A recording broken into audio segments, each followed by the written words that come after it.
Fawaz Gerges is a professor of international relations at the London School of Economics and Political Science, to give it its full title. He joins us from the British capital. Professor, thank you for your time.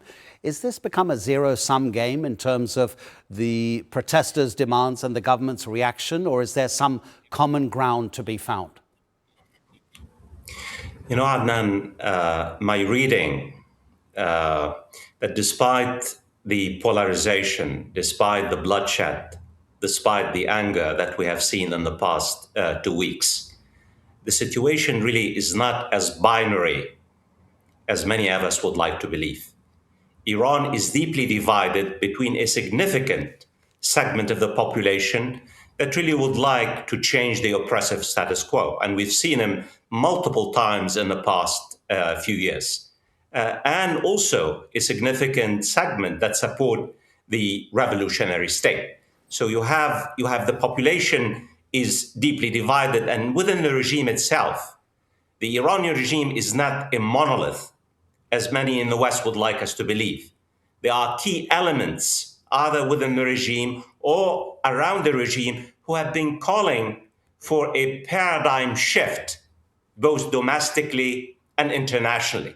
These reformist elements, would like to shift both the domestic politics of Iran and the foreign policy. The challenge facing the authorities now, will these reformist-minded individuals, key individuals, be given a major role in the political system that allows them to play a bridging role, bridging the divide between the population and also between the significant element of the population and the authorities themselves. Because I think it's possible. The question is, it's a matter of political will on the part of the authorities. The challenge and the responsibility and the burden is on the Iranian authorities to allow the reformist-minded to take a leading role in trying to bridge the divide within Iran today. So if there is that room for maneuver, Professor, will that be encouraged, or will it actually be discouraged if there's any external attack? What I find absolutely fascinating is that on Tuesday, the Wall Street Journal reporting that President Trump will be briefed about his options on Iran, but Israel's Security Cabinet will also meet on Tuesday, and it usually meets on Thursday. For Israel, this may be a golden opportunity. The whole world knows Benjamin Netanyahu wants regime change in Iran. Adnan, I am not the only one who says so. Donald Trump is cynically exploiting the legitimate grievances of the Iranian people. Donald Trump is not interested in democracy, either in Venezuela or in Iran or in the United States itself. Donald Trump has been turning the United States into an authoritarian state by the day. But Donald Trump also has bought Benjamin Netanyahu's narrative that military force basically could really do the trick and bring about regime change in Iran. What we have seen in the past few days is that the Americans are coordinating with the Israelis. Marco Rubio has spoken to his Israeli counterpart in the past few days. Israel now is fully mobilized, the entire Air Force, and the Americans are saying they're considering seriously a military strike. Today, tomorrow, they will be discussing taking decisions. But any military strike against Iran will most likely be counterproductive. Why?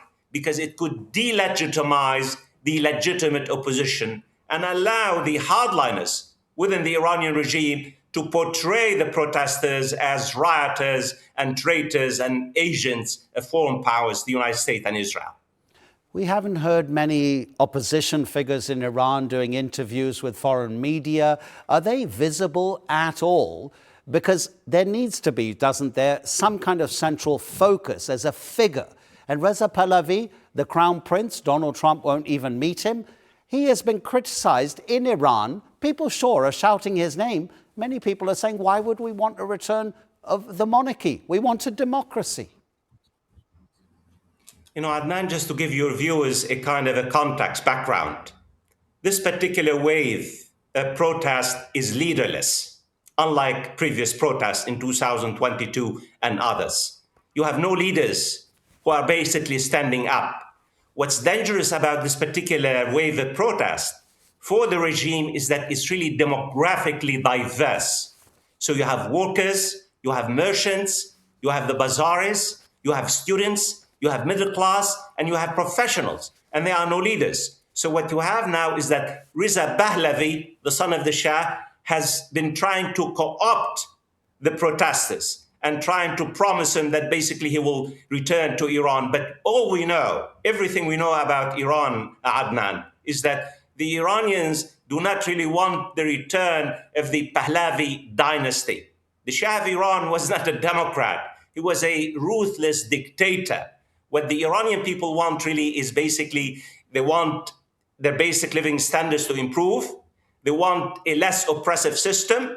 They want the government to intervene less in their daily lives. And they want a more pluralistic and a major voice in the political process. And that's the Shah of Iran, the son of the Shah, does not really basically figure in their basically grievances and calls for the reform, even though some protesters have used his name because he's the only one major leading opposition figure who has been standing up in the past 2 weeks. And yet Pahlavi himself admits he doesn't have really any roots in Iran. Professor Gerges, thank you as always. We really, really appreciate the analysis. Thanks.